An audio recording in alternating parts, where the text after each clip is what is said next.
Recaps. Today I will show you a comedy, fantasy, mystery film from 2009 titled Symbol. Spoilers ahead. Watch out and take care. A Japanese man wearing very colorful pajamas wakes up in a white, empty room with no doors or windows and no apparent ceiling. When he approaches one of the walls for a closer look, he finds something peculiar sticking out of it, a protuberant shape, like a male member. After poking it a couple of times, he presses the tip, which causes hundreds of giggling baby angels to come out of the floor and walls, staying there only for a couple of seconds before they go back the way they come. One thing they leave behind, however, now all their members are sticking out of the wall and floor. This is the phase known as learning, as he sniffs the finger he used to touch the weirdly shaped button. The man screams in fear, followed by crying out and begging for help from whoever may be around, to no avail. He decides to start pressing the various buttons to see what happens, and every time he does, a different random object falls into the room, from a small toothbrush to a big vase. By pressing the same button again, he is given the same object, and that's how his testing of this concept on one particular button gives him a big pile of chopsticks. His amusement is short-lived, however, when he presses the button next to the chopstick, one in a small cart comes out of the wall, hits him on the legs. The next button he presses, after crying out in pain, transforms into a witch, passes gas on his face.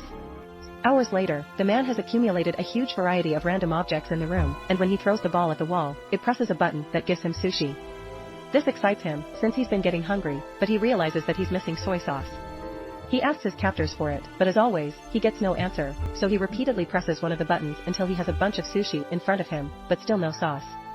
Giving up, the man proceeds to eat the sushi, which he finds rather delicious, and once he's finished the last piece, he presses the button for more, getting furious when a bottle of soy sauce finally shows up.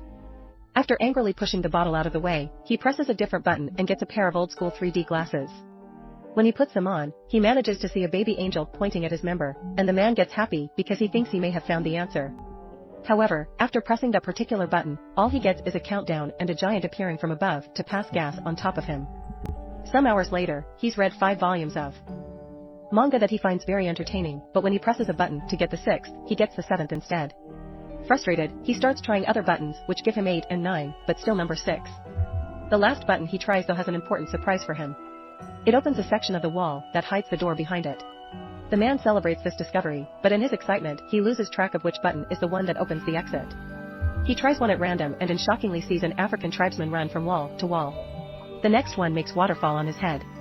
The third one turns out to be the one he needs. And as soon as the wall opens, he runs to it, only to see it close on his face.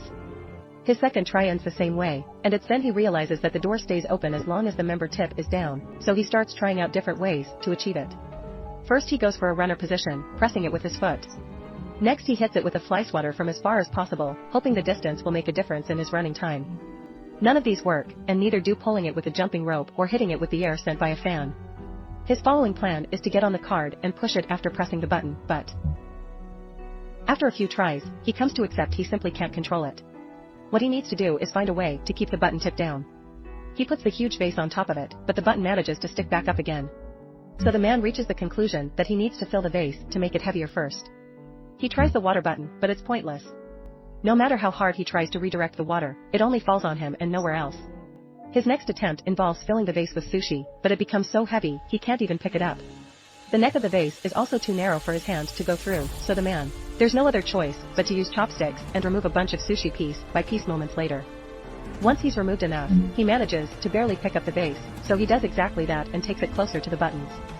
When he gets there, he finds himself having to put down the vase on the floor because he has lost which button it was again, and when he tries one, the African tribesman comes out and accidentally bumps into the vase, causing it to crack and break in half. This sends the man over the edge.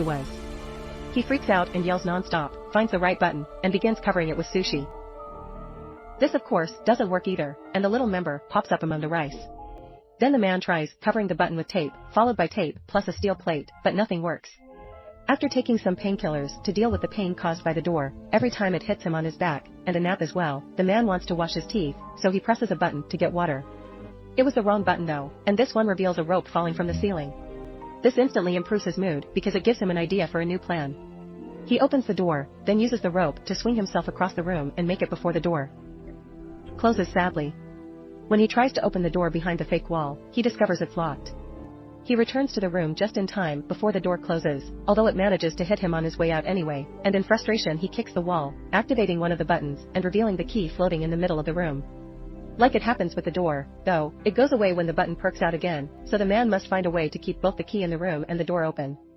First, however, he needs to find the button again because he got distracted and lost it by observing more or less where his foot could have landed when he kicked the wall. He chooses a button only to get a dog coming out of the wall to bark at him. The same happens with the next button, but luckily the third try is successful. While keeping his eyes on a pointing hand at the button, the man walks backward and grabs a piece of sushi fish that he takes back to the wall to mark the right button with. When he presses it, however, the dog comes out again. This time he finds the button faster and proceeds with his plan. He makes the rope appear and swings on it to reach the different buttons, but it is still enough. As he falls to the floor, he sees a plunger he had gotten and one of the many buttons, and gets an idea on how to solve his little issue. He can use the plunger to touch the wall and push himself farther. After one failed attempt, the plan goes smoothly and the combination of swinging on the rope and pushing himself with the plunger allows him to press the button key, grab the key, press the door button, and reach the door before it closes. He wastes no time and inserts the key in the lock, quickly turning it. But when he tries to open the door, he finds a nasty surprise. It also has a separate lock on the top that requires 3 numbers to open it. The man rushes out, getting hit by the door. It closes, and in frustration he throws the plunger at the opposite wall, activating the button that releases the African tribesman.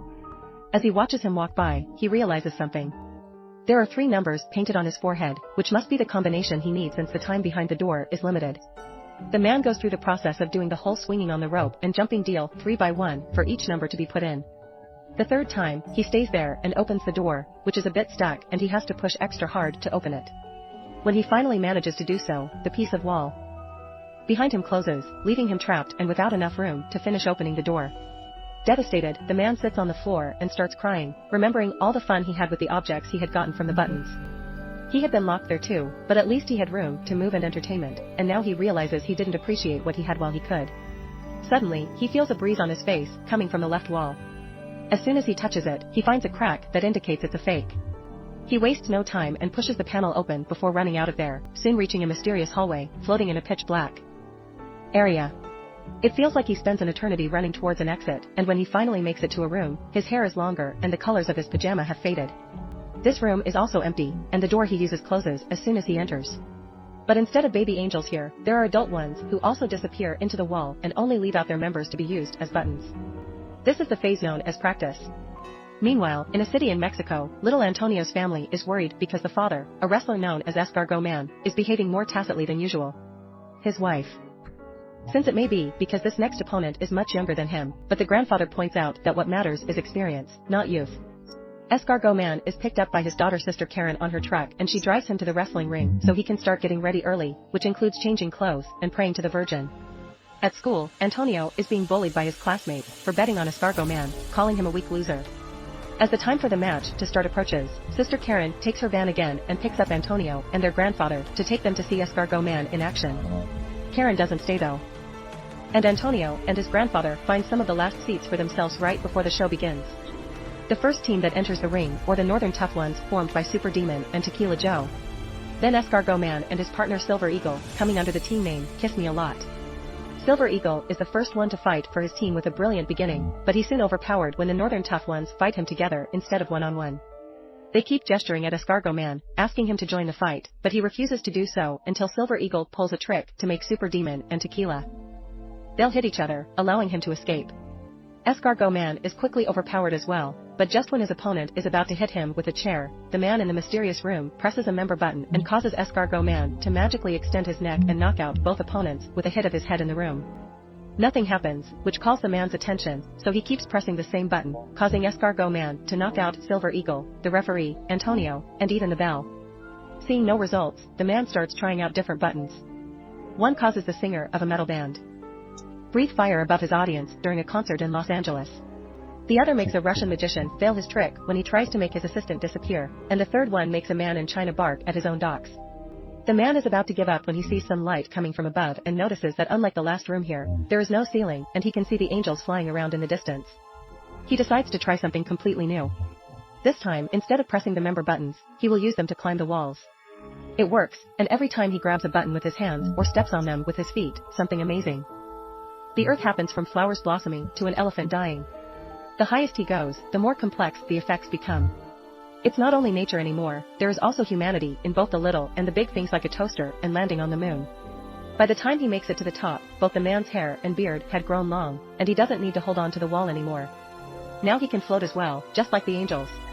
And using all his experience gained from the training at the previous rooms, he embraces his role of God and begins choosing humanity's biggest hits on purpose instead of randomly pushing buttons. By the time he's done, he's surrounded by feathers instead of walls, and he enters a glowing portal that takes him to the last room. This one has the continents on its walls and a huge member button that the man is about to press. This is the phase known as future. Make sure to subscribe and turn on notifications